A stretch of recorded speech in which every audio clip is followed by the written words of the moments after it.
Yeah, that's fine. That's what I did. I read them right together. Yeah, me too. Yeah, that's fine if you guys looked up the translation. I actually thought that this textbook, because I looked at the textbook, I looked at the general prologue, and I thought, oh, okay, it's got both. But apparently, once we got to the wife of Bath, once we got to the actual tale, it only printed the Middle English, which I don't know why, but that's what they did. Before, I've used a different text. When I taught this course in the past, I used a different book. So I was probably, in my head, used to that one as well.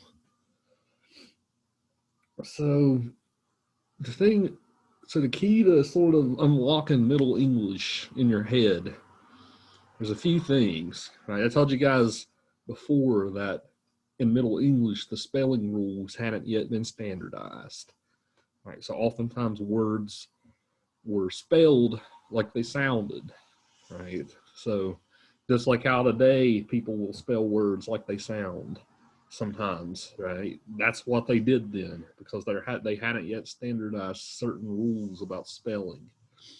That trend starts happening really at the end of our course, right? And about the 1700s, that's when spelling rules started to become standardized. So even when we get to stuff like Shakespeare, you guys are going to read the translated version as far as spelling goes, right? It's still the same language, but you guys will actually get the correct spellings of things by our rules today. But the biggest difference between Middle English and Modern English is the way that vowels sound. Okay, vowels have a different sound in Middle English compared to Modern English. Again, I'm such a bad, awful teacher where I use Wikipedia to prove my point. Right. I think it was Miss Evans. I had Miss Evans for 102 over the summer. She didn't advise ever going to Wikipedia. Yeah. So I'm so awful, So you can put that on my evaluation at the end of the course that I brought Wikipedia up a few times. Documented. You know what? The advice I always give my students is it's fine to use for general information, but never cite it. That's basically what I always say. I love Wikipedia. I get what you're saying, for sure. Yeah, I use it all the time for general information. So the actual process of why the vowels changed, I'm not completely up to speed on that, but I can at least kind of show you here like what the vowels sounded like. So bite, in this case, bite, that has an E sound. So listen, let me turn my volume all the way up. So E. So bite in this case sounds like beat, right? Meat, that has a sort of A sound. A. Mate.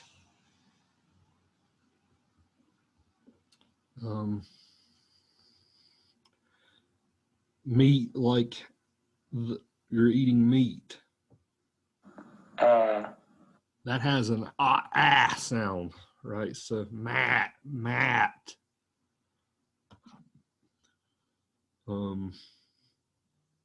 Out, instead of that ah sound like we have today, it has a ooh sound. So oot. Boot, that has more, so that sort of short O sound, ooh. It has that sound has kind of a longer O sound. So boat, right? And then B-O-A-T, what's this one? Okay, so that's more of a schwa sound. So but. So this was a process that took a couple of 100 years for to become more of the language that we have today.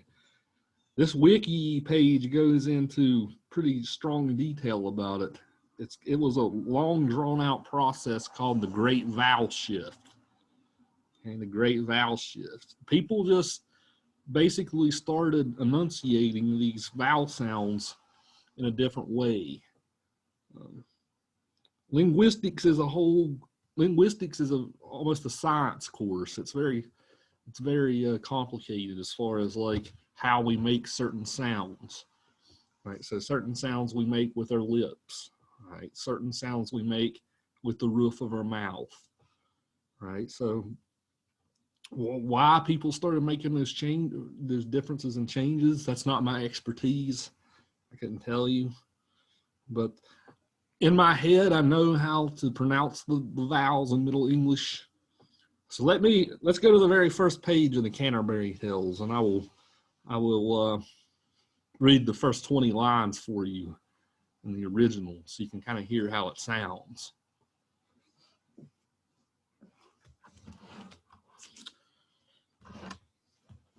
And that's on page 318 of the text, 318.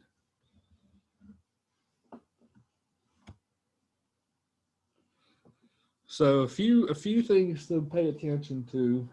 Words that end in E. So like in our very first line, so that has an the E has an sound at the end. So sota.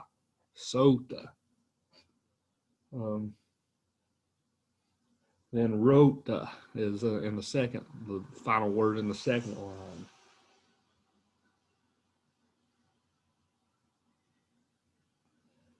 So I'll read it. I'll read it very slow too, so you guys can kind of hear especially pay attention to how the vowels sound different. Okay. So one, that April with the shore is sota, the droop of March hath pierced to the rota, and bathed every vein in such liquor, which vertu engendered is the floor.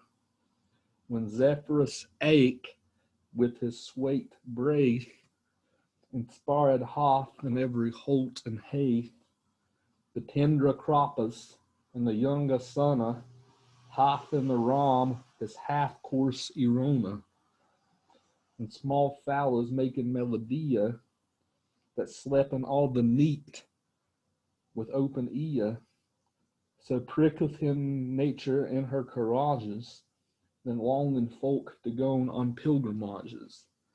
From Palmeiras for to saken stranger strandas, to ferna hawas, couth in sundry landas, especially from every shire's enda of England to Canterbury they wenda.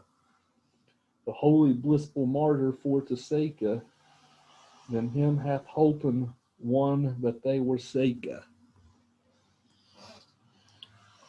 So, what's your guys' impressions after I read it? Could you understand what I was? Could you kind of understand what I was saying? Did it make sense to you when it was heard instead of read? I think it sounds awesome. I think it's beautiful, actually. But I kind of can, but not. I don't have full clarity. No. Right. It Yeah, I does agree. flow better. You go on. It does flow better, but it's still kind of difficult to understand. Right. Yeah, I agree. I think it sounds really interesting. It's very pretty language, but I had an easier time reading it because, we can kind of assume the regular pronunciation of things. And I think it's easier to relate to that way. Right. It's kind of, if you read a lot of this kind of stuff, you kind of have to program your mind almost to like hear the differences in the vowels. Right. That's the main difference. Other than that, it's pretty much the same language that we have today. It follows in a word order pattern, right? So we have subject, verb, object. So it's not like Old English in that regard, right? I showed you guys what Old English looks like. It had nothing. Old English is nothing like this, right? Reason being, of course, the French, like I told you guys, the French introduced a lot of their language into our own in 1066 when they invaded England. Right? And over the course of a couple of hundred years, their language, which was always more of a word order language, changed ours. But most of the time, if you look at these words, if you kind of say them out loud, you can kind of hear what they are, right? So in the first line, shores, that's showers, right? The second line, droot, the droot, that's drought. Pierced to the rota, root.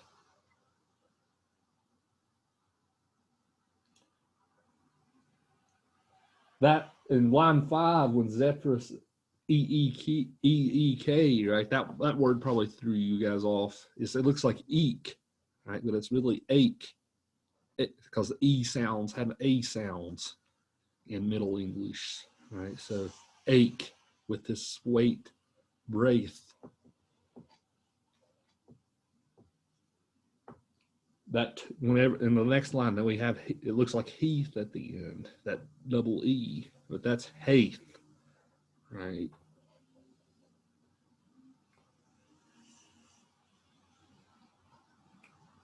Line 8, we have, you guys can be happy because early in the semester, right before the semester started, I originally had a plan where I was going to make you guys read this correctly for a grade. Right, so be glad that I didn't do that. Okay. Were you having a bad day, or did you just not like your class back then? well, that was when I was doing the syllabus, because that is a common assignment in this class, in this type of class where you read Chaucer in the original. So I spared you. So remember that. Right, remember that. So that balances out my sin of using Wikipedia. Okay. Some of these words are actually translated into modern. Like they give you kind of a half Middle English here. I know in the original in line 10 they give night. I don't know if you guys heard me say it, but I said meek instead of night, right? Because that's how it was spelled in the original Middle English. So I think the editors of this book gave you guys a half translated version to kind of make it a little bit easier, right? So even this one isn't the full on that you would get. But hopefully it was at least useful for the little bit we read, the first 20 lines at least, to compare that to the modern one. And the translators took a few liberties as well. So like we see in the third line, liqueur, and then they kind of said in that moisture instead of liqueur. So in a way, the Middle English was more concise about its meanings than the modern English is. I'll read it one more time before we go on, just so you guys can hear it one more time. Okay. So one that octal with the shortest sota, the droop of March hath pierced to the rota, and bobbed every vein in such liquor, which thereto engendered is the floor.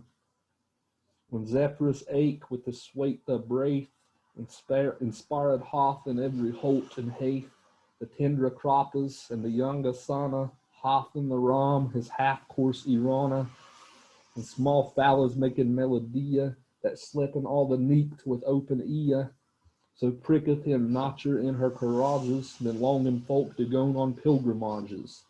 From Palmaris forth to saken strange Astrandas, to Ferna Hawas, Couth and Sandri Landas, especially from Eres Shira's Inda of England to Canterbury they waneda, the holy blissful martyr for to Seka, than him hath help hopen when that they were Seka. So I read it a little faster that time, right? So you can kind of hear it. So good. I'm glad we spent a few minutes on this, because now you kind of have now after the first few weeks of this class, you now know the differences between modern English, Middle English, and Old English, right? So that should be pretty clear at this point. Middle is it literally means middle, right? It's almost in the middle of the old and the new, right? Old is completely indistinguishable. Modern is what we have today. This is very much in the middle, right? So literally as well as timeline, it's literally in the middle of what we're used to. And also I wanted to show you guys that this is another one of these medieval manuscripts. This is also from the British Library. This is one of the originals of the Canterbury Tales. This one's a little easier to read, just because, well, it's actually readable, unlike the Beowulf one, or unlike the Sir Gawain one I showed you the other day. It looks like this. Yeah, here's neat. That's slipping all the neat with open ear.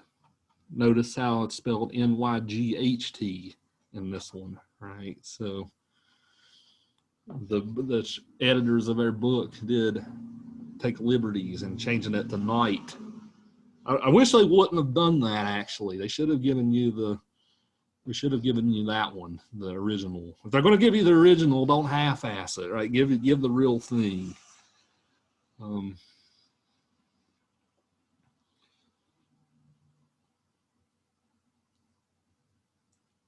Yeah, but sometimes, as you see, they leave little abbreviations to show that they're leaving a letter out and stuff like that, right? Just because they're saving time.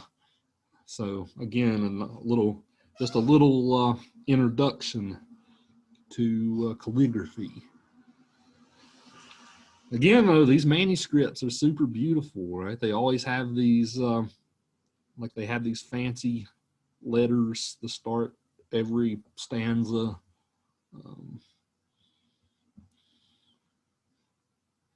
You see. Yeah, there's, they have like in this manuscript, they have little drawings of all the different characters within the Canterbury Tales, right? There's Chaucer himself.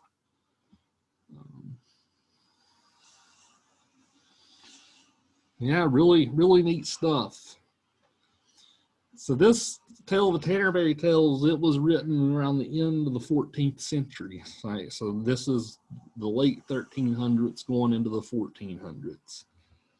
So about the same time as Sir Gawain and the Green Knight, roughly around the same time. I told you guys this one, if you read Sir Gawain and the Green Knight in its original Middle English, it's a little harder to read even than this, because Sir Gawain and the Green Knight had more of a regional dialect, because it was written more in like northern England.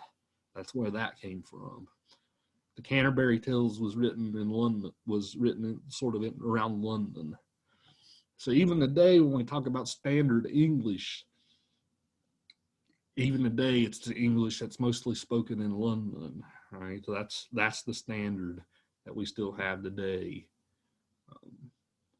American English is different than English, right? In many ways, as you guys know.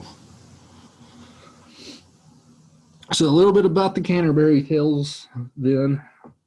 I only had you guys read the first 20 lines instead of the whole general prologue. We were going to read the whole general prologue, but you guys know that story. We had to cancel a day because of all of the tragedies that befell me. Right? But the Canterbury Tales, the basic structure of the whole thing, you guys didn't get this where I just had you read the tale, but all these different classes of people are gathering together to go on this pilgrimage, right, to Canterbury. there's a whole interesting story about why they're actually going to Canterbury. Like there was this. I should have refreshed myself on that detail. I think the only context you get if you read the A Wife's Bath proper is there's an interlude where it's the friar and there's like 2 or 3 people. Yeah, the part doesn't the pardoner come up at once. He asks the wife a question. Well, the friar and some other bystander, they get into a little spout, I guess you could say, and they both agree to shut up and let her continue with her story. Right. I think it's called the interlude. Yeah, the interlude. Yeah, they're all going to Canterbury because of this. I will get back to you next time on why they actually go to Canterbury. I should have refreshed myself on that detail. But they all go to Canterbury for this pilgrimage. And what's special about it is Chaucer was one of the first people to kind of show you all the different diversity within social classes in England. Right? We talked a little bit about class the other day when we finished Sir Gawain. Right? Talking about, well, was it okay if Sir Gawain slept with the servants, but not the wife of the manor? Right? It's very much, this is Chaucer's whole project in a nutshell. He's out to show all the different types of people and the classes that they're in. So if you read through the whole general prologue, the general prologue's nothing but introducing his vast array of characters that he's going to cover, right? So we have the knight, right? The knight is, of course, a knight, right? He's a high aristocracy. So it's a little fun. Like the Canterbury Tales starts with the Knight's Tale. It's this really boring medieval romance, by the way. It starts. Then we have the miller, who is this low class bawdy drunk guy who comes in and tells this completely ridiculous story right after, right? So that's the whole nature of the Canterbury. We're going to read the Miller for next time, by the way.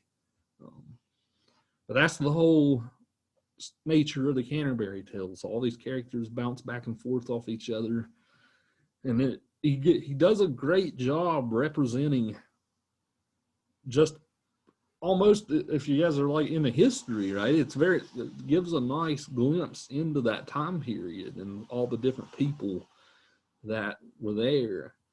It's very satirical, right? The literary term for this work is actually called estate satire. Estate satire. That might be a term you want to remember, by the way. Yeah, no, I thought the general prologue or the prologue for the Wife's Tale, I read that completely as satire. Right. Yeah, the wife of Bath is definitely satirical in many ways, right? That's actually going to be a question we'll ask ourselves today, right? Is this character, should we take it seriously? Is she really a proto-feminist, right? Or is this a satirical representation, right? Or a little bit of both, right? Could be a little bit of both. But yeah, that's what we get. He never finished it before he died, unfortunately. So every character doesn't get a tale that he introduces in the prologue. He got close. It was about 75 to 80% finished when he passed. But I would have to read more about him, like a true biography, before I could pass judgment on what he was. Because I could read this as a couple different ways, like I alluded to in my discussion post. So I'd have to know more about his politics and agenda and his status in life. Yeah, he was very much a accomplished guy. He actually worked in the court of King Richard II as an ambassador. Right, so he actually went overseas a lot and did ambassador type work. I think he was the ambassador to, might have been France. Again, I would have to, some of the details are hazy, right? For me, I'll have to refresh myself better. But he was an ambassador, I do know that. So he was very much involved in the politics of his day. Compared to a lot of authors, very political. This is actually the first person we're reading in this class where we actually know something about the author, right? We don't know who wrote Sir Gawain and the Green Knight, and we don't know who wrote Beowulf, right? So, yeah, here's our very first chance where we actually coming to terms with, we actually know who wrote it. So he is well renowned in the annals of English literature as one of the greatest to ever do it, right? You guys are all going to read the three big ones in this class, right? You have Chaucer, you have Shakespeare, and you have Milton, right? Those are the three big names as far as English literature goes. If you guys take British Lit 2 with another, I don't teach British Lit 2. That's the one class I don't teach. It's because I'm not very good with it.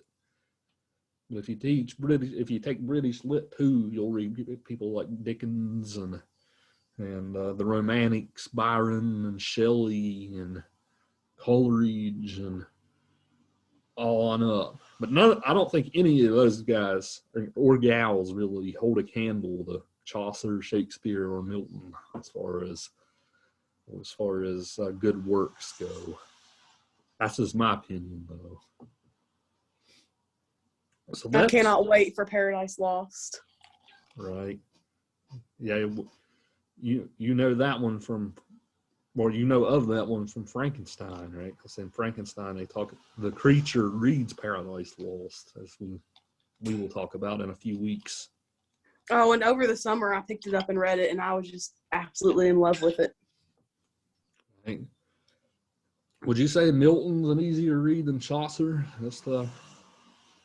What would you say to that? I'd say if you take your time with it, yes. Right. Yeah, we shall have that conversation in several weeks. We're doing Milton pretty close to the end of the term. What class would go over the Divine Comedy with a fine-tooth comb? You would have to. I teach another class, English 230, which is Western World Lit. That's where we would do that one. We do a little bit of British stuff in there too. So if you did take that one, there would be some overlap with this one.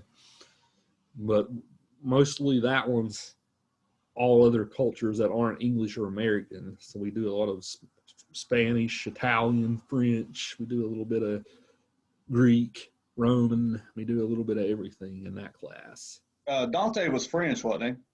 Italian. Italian, that's right. Right. Chaucer lived about the same time as Dante, by the way. That's something else. I'm glad you brought Dante up, because both of them were fairly contemporary with each other. I think Dante might have been about 20 or 30 years before Chaucer, though, but both of them lived within the same sort of lifespan as each other. You think they were familiar with each other? No, I don't think so. Yeah, England. It took England a long time to catch up with the rest of Europe as far as ideas and stuff go. Like, we had the Italian Renaissance starting up about this time. It took England about 100 years after that to have its own Renaissance, right? So we consider Chaucer as medieval lit, or when the Renaissance was actually going on over in Italy at this time. So it took 100 years or so for that kind of culture to spread westward over to England. Their Renaissance was almost long over by the time we had the English Renaissance, and had people like Shakespeare and all that. We'll get a little bit of that in a week or two when we talk about sonnets, because we actually will read one Italian writer in this class, Petrarch, who invented the sonnet. And then we'll see like how 100 years or so after the English started writing their own sonnets. So we'll get a glimpse into that here soon. So it sounds like we've been playing catch up for quite some time. How do you mean? As far as like following behind the Eastern, compared to England, Right. Yeah, just the pure geography of the whole situation, right? It takes, especially without centralized networks and things like that, right, that we take for granted these days. It did take a long time for that culture to spread. How culture spread is an interesting historical phenomenon that we sometimes take for granted. It's like when we think about like ancient Greek culture, right? Why did ancient Greek culture? Why do we still subscribe to it these days? Well, Alexander the Great conquered half the world, right, and spread the Greek culture with him, right? So that's one reason why the Greek culture is still so prominent, right? Just thinking about how that stuff spreads is interesting. Would you say that sometimes culture can be often suppressed depending on the boundaries and stuff as far as politics and religion? Yeah, for sure, right? For sure, the structure of rules, especially in that period, like we talked about the Catholic Church before, right? We'll actually get it. Chaucer is very satirical of the Catholic Church, as we'll see next time with the Pardoner as well, right? The Catholic, like I told you guys before, we owe it to the Catholic Church for preserving a lot of these works, right? But think about how much culture has been lost too by the Catholic Church, because there's probably a lot of stuff in those archives in Vatican City that we still have never seen because they don't want you to see it, right? So religion and the spread of the Catholic Church definitely slowed down the spread of culture. That's kind of what I was getting at. Right. They definitely slowed it down in this time period, I would argue. But without them, would we have the culture that we did have? No. All right. So it's a double-edged sword when it comes to talking about the church in the Middle Ages. Yeah, you brought that up during Beowulf, and I thought that's a great point. Yeah, without them, would we have Aristotle, right? Plato and the Iliad and stuff, right? Maybe, arguably not. So again, Chaucer was very well read.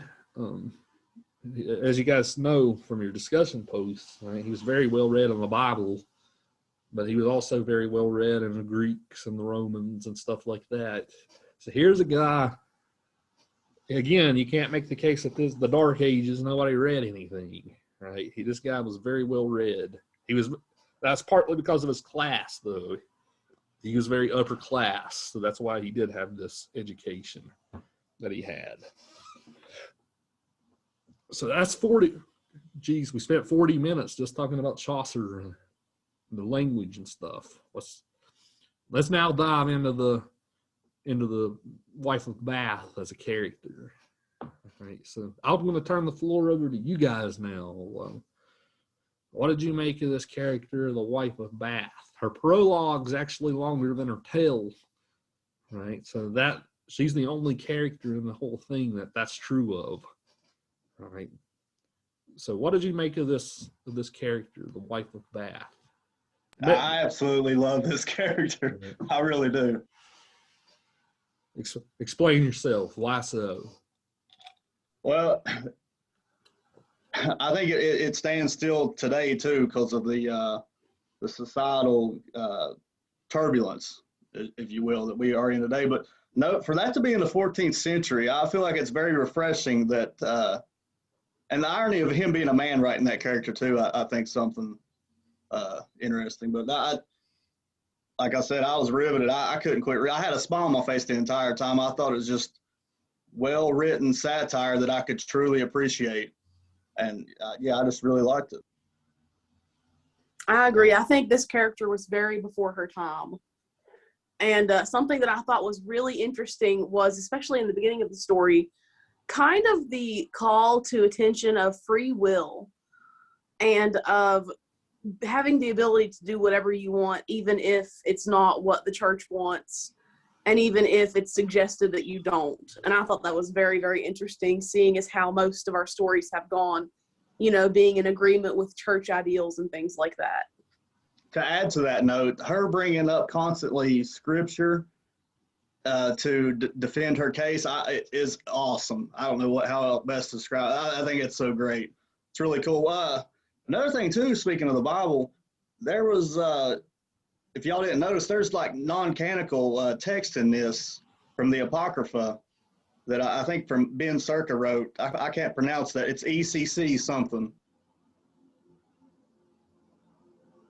But I thought that was interesting that they drew from non-canonical Bible texts. Yeah, there's a lot of stuff with Christianity that we take for granted now that's actually not in the Bible. You guys know the story of Jesus after the crucifixion going down into hell to liberate the people before his time, right? You guys know that story. That's actually, like, I've even seen like church plays and stuff where it happens, right? That's not in the Bible, right? That's not in the Bible. That's Apocrypha, right? So Yeah, I'm familiar with that, but you know, I was in church until I was about 13. right.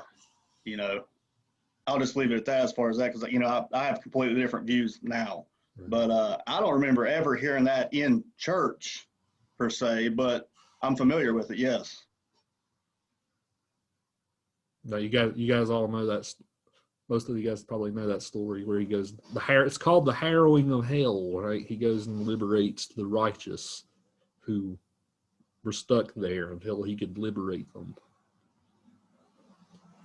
Judas has his own text too. It's not in the Apocrypha, I don't think. It's considered one of the lost works, but I've read quite a bit of its summary. It's super interesting. Yeah, that's a whole interesting history on how the Bible came to be the Bible. Yeah, I'm not going to dive too deep into it because we'll get too off track. But it is a very interesting subject, like Yeah, the way that different books were picked and some were left out and stuff like that. We will talk at some point about the King James Bible though, because the King James Bible came about around 1600 or so. So we'll talk about that when we get there. So back to the subject at hand with the wife. Both Dale and Nicole were arguing that she's she's a breath of fresh air, so to speak. Kelsey, you wrote a nice post about it. You want to talk about your thoughts? Yeah, I thought it was interesting how she was using the Bible to justify her actions. I feel like that's something that we all do today. Like, we use the Bible to justify what we do. Like, something that just came to mind when Jesus turned water into wine. People would use that as an excuse to drink, I feel like. And kind of, I don't really know how, like, accurate this thought might be, but the way I saw that is that Jesus turned water into wine as a representation of his blood. And that's used several times in the Bible, and that's kind of how I took that. So I don't really think that that would be appropriate to use as an excuse to drink. But I mean, there are other instances too where she talks about the Samaritan woman at the well. Jesus talked to that woman, and I thought it was interesting that she brought that up to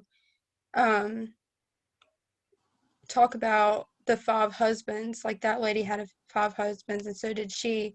And so that she used that as a verification for, herself. And it's having 5 husbands is a lot. Like, that's, but although, like, they did die, but it depends, like, did they die before she married the next person? So that's kind of what I thought about, because, yeah, you can remarry as long as you're a widow. Like, if you are a widow, then you can remarry. So I think that's kind of where she was going with that. Yeah, I'm glad you brought up the marrying and remarrying part here. There's some interesting stuff with this. Like, the white women in the Middle Ages could not own property, right, unless they inherited it from a deceased husband. That's the only way that they can get property. So she's amassed quite a bit of wealth for herself, right, just because of all these different husbands. So that's the only way that she could even really gain power and autonomy, is actually having a lot of these dead husbands, right? Which is kind of crazy. What I thought about just is the fact that she had 5 husbands, and the number 5 was used, is in the Gawain and the Green Knight, the Pentacle, the 5 points. I related that back to that, and I thought it was very interesting. How so here? Just the symbolicness of the number 5 that was demonstrated in Gawain and the Green Knight, and then being evident in this tale as well. Right. So I hadn't ever thought of that before, but that's an interesting thought. We think of 3 all the time, right? But 5, that's something I haven't ever thought much about. So that's interesting. The coolest thing about this, though, your moral beliefs aside, just taking this at face value, is he's bringing much needed commentary to the hypocrisy behind the double standard that's faced towards women as far as sexual relations. Yeah, that's so part of what happens in her prologue, right, is she's mostly fine until she meets this guy named Jenkins, right? Jenkins is the one who's cruel and ruthless, right? So Jenkins, almost this type of figure. We talked about the Middle Ages, right? Middle Ages was, for the most part, pretty misogynistic. Right? As I just told you guys, women couldn't even own land without inheriting it. So what Jenkins does, so this conversation that we're having about how she's using scripture to make her case, all of this was pretty groundbreaking, right? Because in the Middle Ages, there was this school of thought called Scholasticism, right? Scholasticism. That's another term you might want to remember, right? For future purposes. Not familiar with that. Yeah, Scholasticism. This was this idea, and the word gloss is actually used in the wife's tale, or the wife's prologue, gloss. Let me find where the first usage of it is. I highlighted it. Does that have anything to do with like scholars? Is it spelled the same? Yeah, like scholastic, like you guys know, like Scholastic, like the book company, right? It's that with ism at the end, scholasticism. So what's scholasticism? So medieval scholasticism was using these old ancient texts as authority, right? You recycle these texts over and over, you copy them down, right? But you don't really do much else with them, right? You learn them, you memorize them, you add little commentaries like in the footnotes about like what different things mean, but that's it, right? They didn't really do a lot of adding new texts, new philosophical treatises and stuff. So that's what this term scholasticism comes from, right? There was lots of intellectual inquiry, but they were mostly so stuck in these old books that they just didn't produce a lot of new ones, right? If that makes sense. So what in line 26 of Wife of Bath on 376.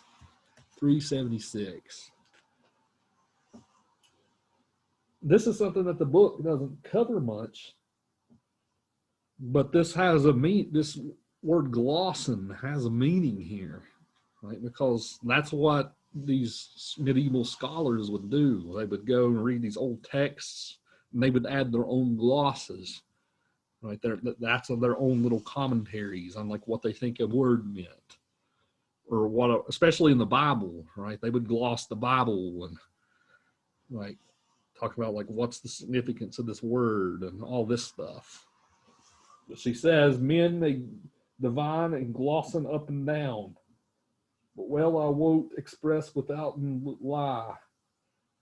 God bade us for to increase and multiply. That gentle text can I well understand. Studying the meanings of words, isn't that semantics? What do you mean? Is that basically what they're doing? You said they're studying how to interpret different words differently. Yeah, they do a little bit of that. Like the different, like words have meanings at some different meanings at some points than others. They did a lot of that kind of stuff. If you guys get like a scholarly version of the Bible like today, even, right? Like it would be like you would read a passage in like Acts or something, right? You might get a little footnote. This is similar to Proverbs in this part, right? So they would do a lot of that type of stuff too. If you want to, or you might get if you look at a scholarly edition of the Bible today, it might be like, where is Satan talked about in the Bible, right? Well, you can kind of look up all the different passages. Like you might get a footnote being like, look at Job, right? He's here. Look at Revelations. He's here, right? See, that's kind of what I mean by glossing and scholasticism and all that type of stuff. Am I making sense here about what this is? Yeah, you are. And it really leads me to wonder, I don't know if you all feel this way, and I do not mean to offend anyone. If I do, don't take anything that I'm saying seriously. But it makes you wonder, all the hands that the Bible has been through and all the different translations and all the different changes and all the glosses they've given it. It makes you wonder if it has maintained its integrity. And, if you do believe that it really is, a book from God, it makes you wonder if that's what God meant for it to be. Or if humans who are unperfect and who make mistakes have twisted it to their own purposes. Well, yeah, I could talk about this literally for weeks on end, so I'm not even gonna start. I get what you're saying for sure.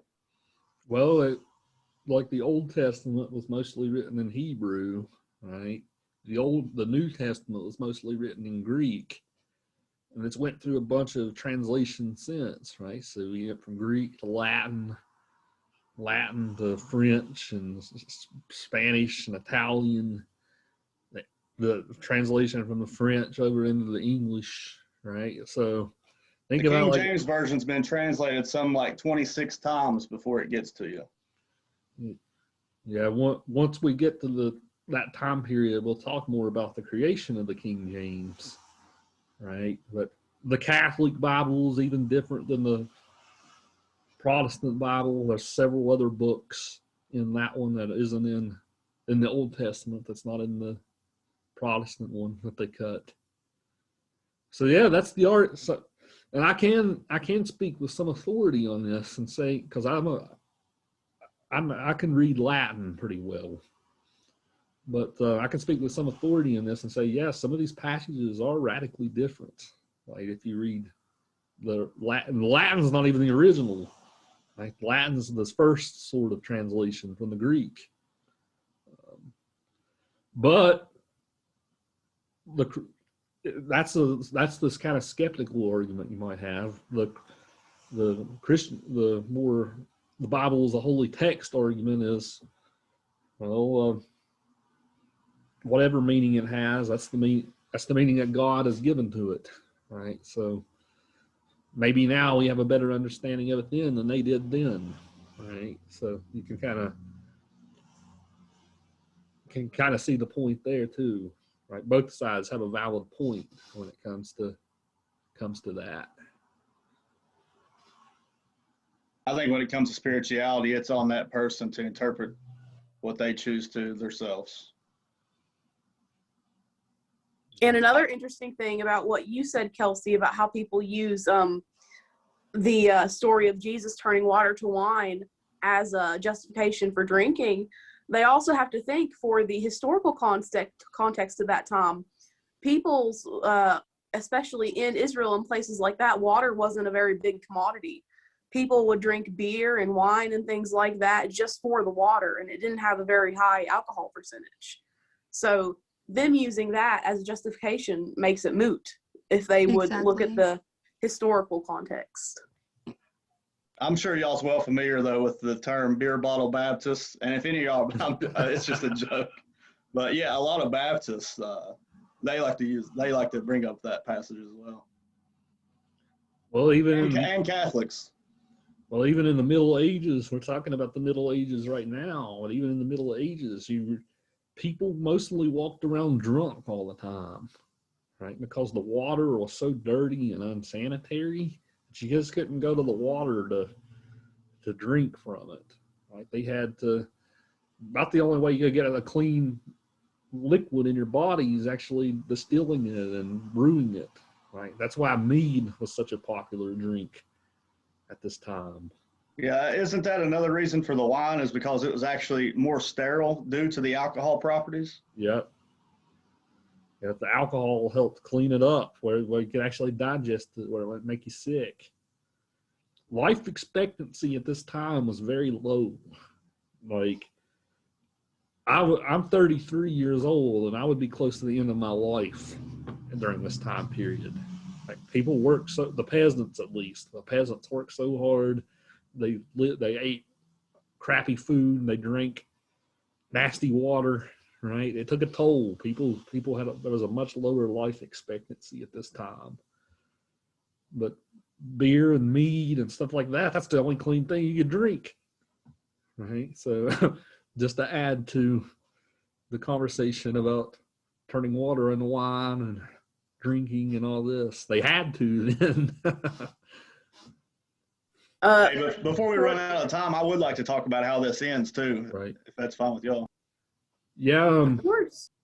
One thing I want to mention about her character, well, too, is note too how she's not some slim woman here, right? She's very robust. She's very portly, I will say, right? Portly is a nice way of saying chubby, right? She's very portly, right? So, and she also has a gap tooth as well, right? We get that detail about her. Yeah, but come to find out that was considered attractive back then.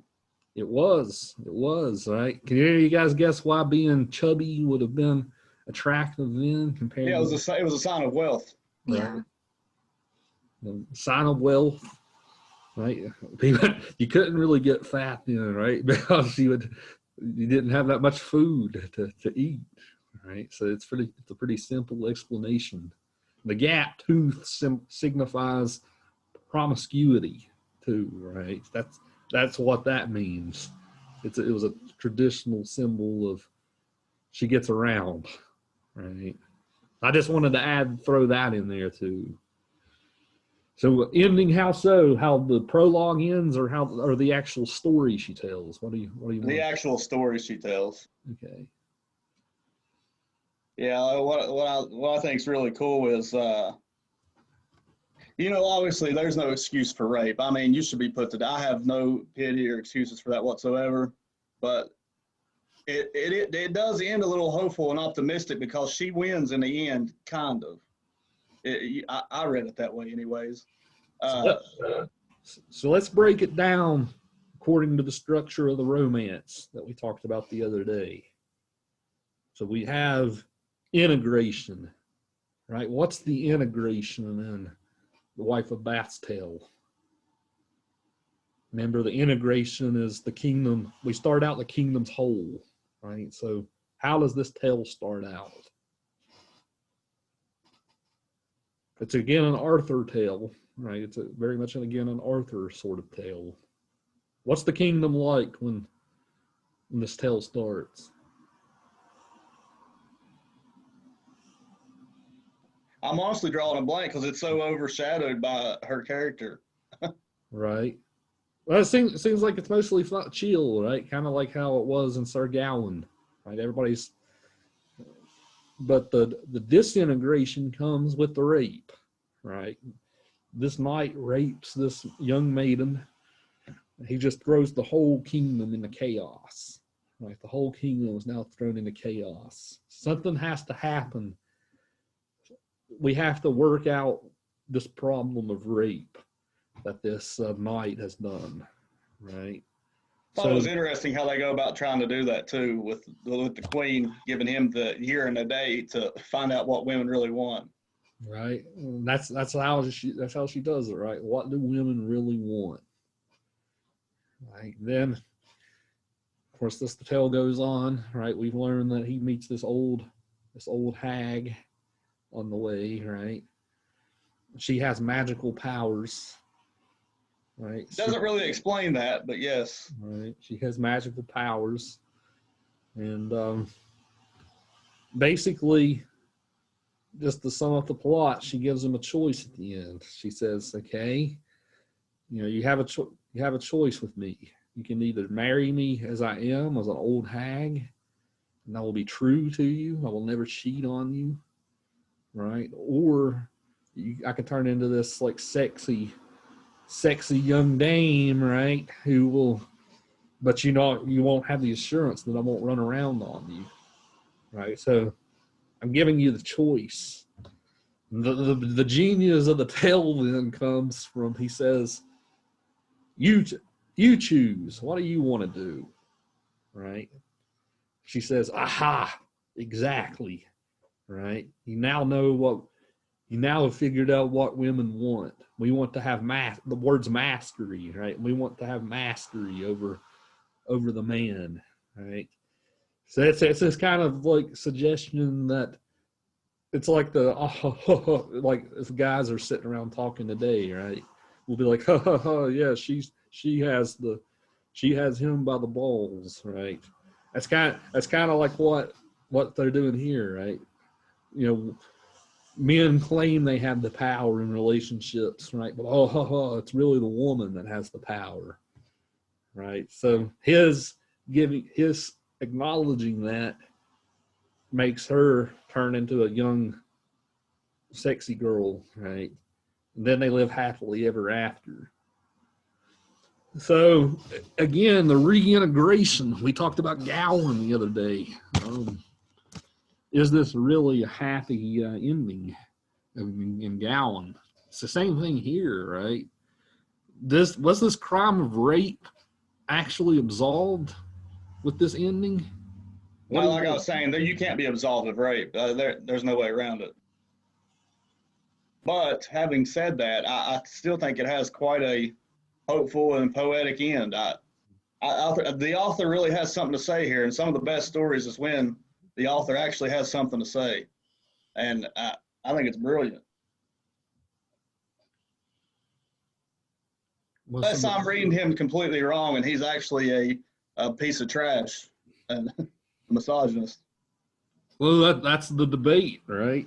Is this story and is this character, is this just a caricature used to make fun of women, right? Or is this actually empowering in some way, right? Is, like I said, the women are the ones that hold the power, right? Like guys like to joke around, right? It's I got see.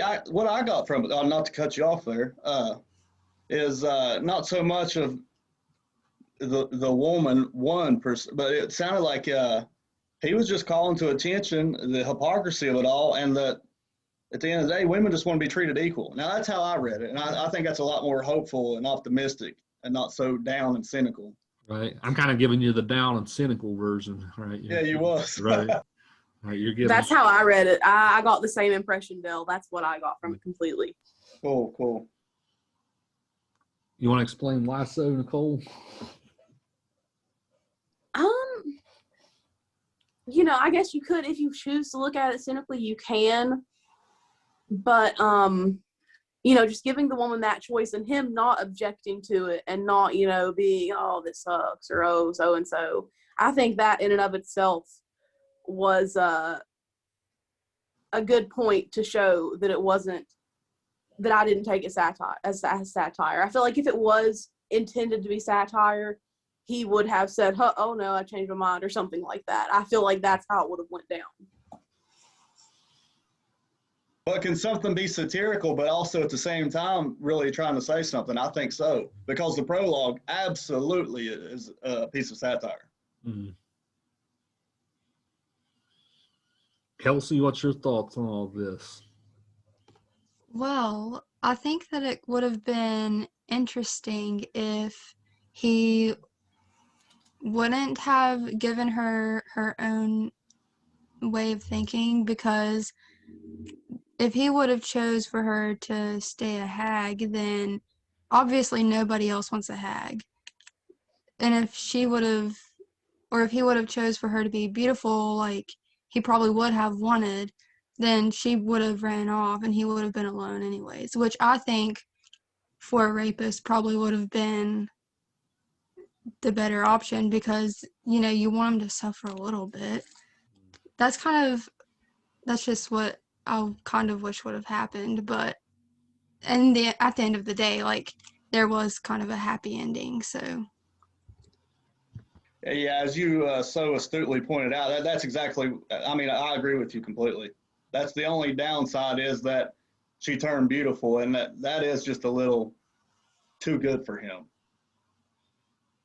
Right. He got his cake and got to eat it too, as they say. Yeah, he gets off scot-free at the end, right? He's not really punished at all. But the author's making it sound like he's paid his penance by actually seeing some type of something true and something pure.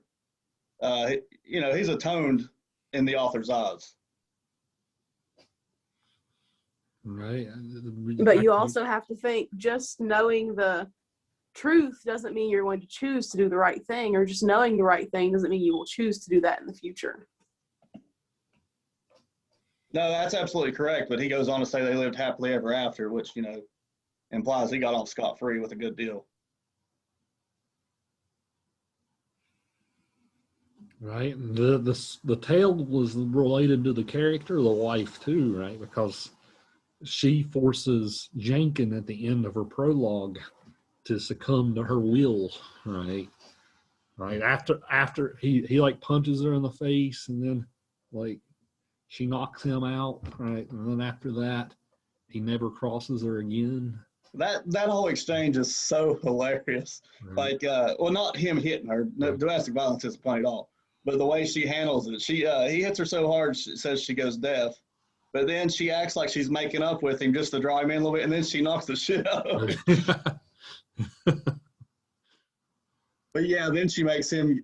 It says that when they first get married, he got her.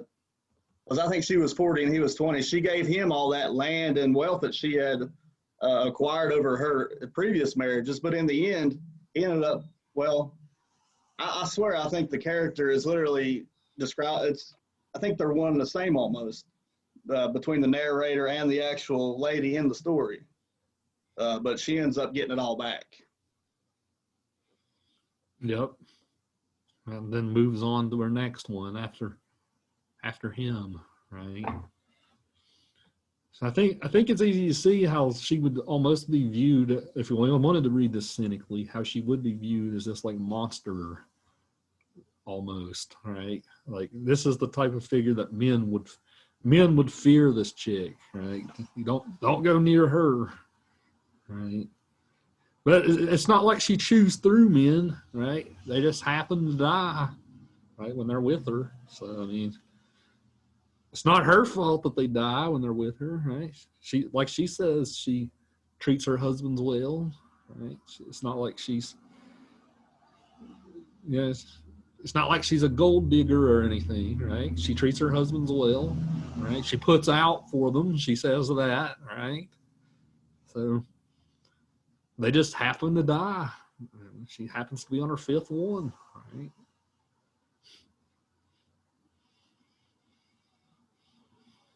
I'd be curious to see how this was received back then. That's what I was going to ask you. I think I'd really like to know how the masses received this, and as far as the different classes. Well, that question I can't answer. We don't know a lot about. I don't think any medieval scholar could tell you that. We just really don't know how they would have taken it. What's your best guess? I have the guess that they probably wouldn't.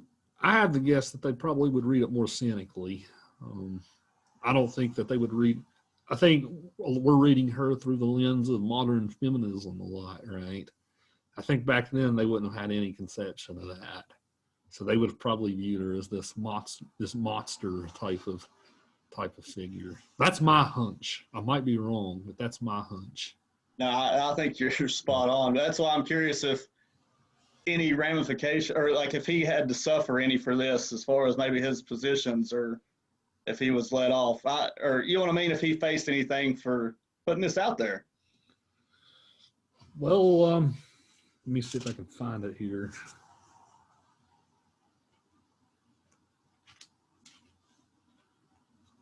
Look on page 440 of the text. 440 before we close class out. 440. Chaucer's retraction. Chaucer's retraction, right.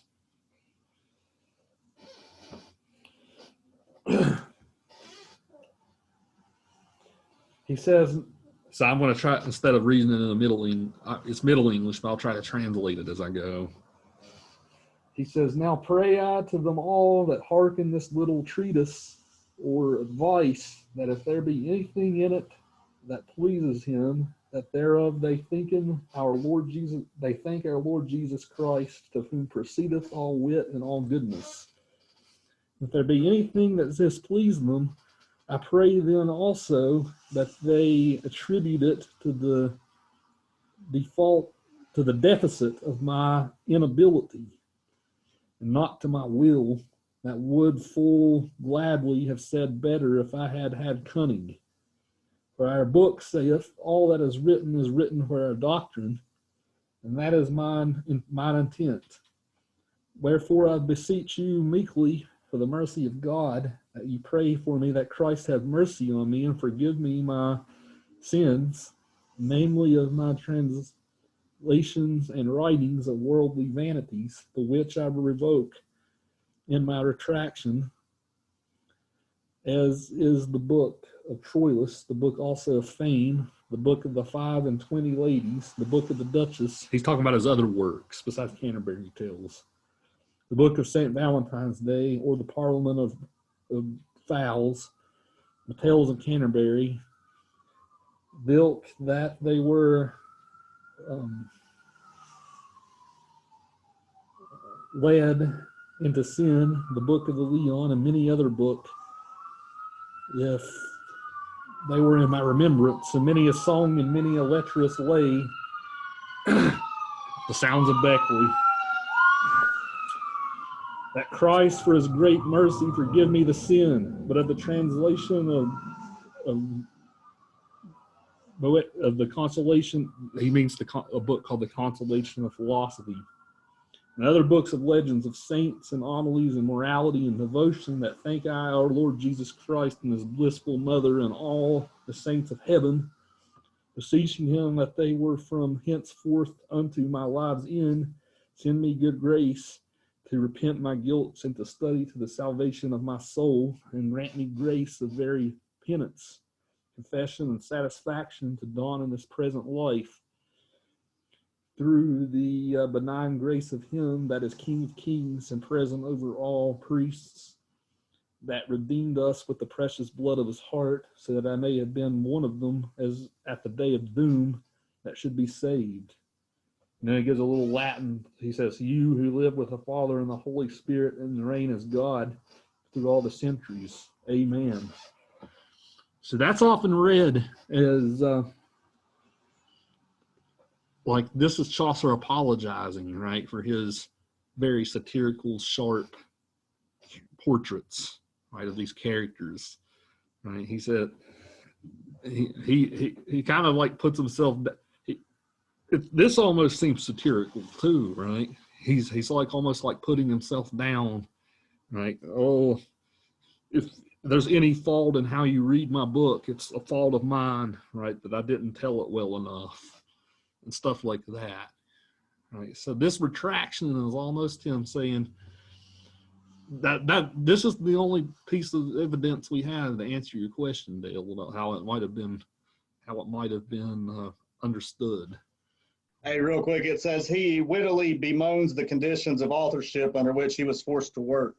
So I think it's like a half apology that he's being made, but he doesn't believe what he's saying. Right. Yeah, I think you're spot on there with how to interpret that. All right, so we're not done with Chaucer just yet. Next week you're reading Miller and the Pardoner. Both of those are about the same length as Wife of Bath by herself. Right? He spent a lot of time with the Wife of Bath, but we're going to read the Miller and the Pardoner. So we're going to get a glimpse into like the lower classes. We're going to get a glimpse into the priesthood and all the stuff that they were doing at this time. So we're going to get a nice glimpse into other types of portraits for next time. So again, it's okay if you read the translations. If you Google one, you can probably find one. But do try to work your way through the middle if you can. Right? You don't get better with it unless you expose yourself to it. Right? You guys can kind of see. Just now, I just translated it for you in the modern English, just off the top of my head, right? Sometimes it took me a minute, but I did it, right? So you can do it too. You just got to expose yourself to it. But there's no shame in reading a translation either. So do both, I would say.